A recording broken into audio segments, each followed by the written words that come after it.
ये शराब पीते हैं ना, तो ये रानी आता है, अनानास जिसे बोला जाता है, पाइनएप्पल।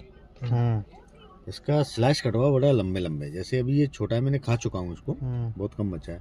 जैसे ये गोलाई में रहेगा ना, इसके ऊपर आप ना स्लाइस रखो, कौन सा, चीज वाला, चीज बटर, चीज स्लाइस, जो अपन बर्गर में यूज करते हैं, है ना, वो वाला स्लाइस इस पे रख के उसको पिला के खाओ ना, एक अलग फील आता है, सरक के जाता है अंदर, चखने में मजा आएगा। और अगले दिन पी के ट्राई करो। अगले दिन क्या फायदा मिलता है? अगले दिन ये फायदा मिलेगा, जब भी आप फ्रेश होने जाओगे ना, जब बैठोगे तो आपको बहुत ज़्यादा जोर लगाने की जरूरत नहीं पड़ेगी, नॉर्मली लैंड हो जाएगी। मैं जो बोल रहा हूँ उसके आप समझो, सरकेगा। हाँ, जो बोल रहा हूँ ना, मलबा, वो मलबा ऐसे सड़क के नीचे जाएगा, मजा आएगा, आपको फील आएगा।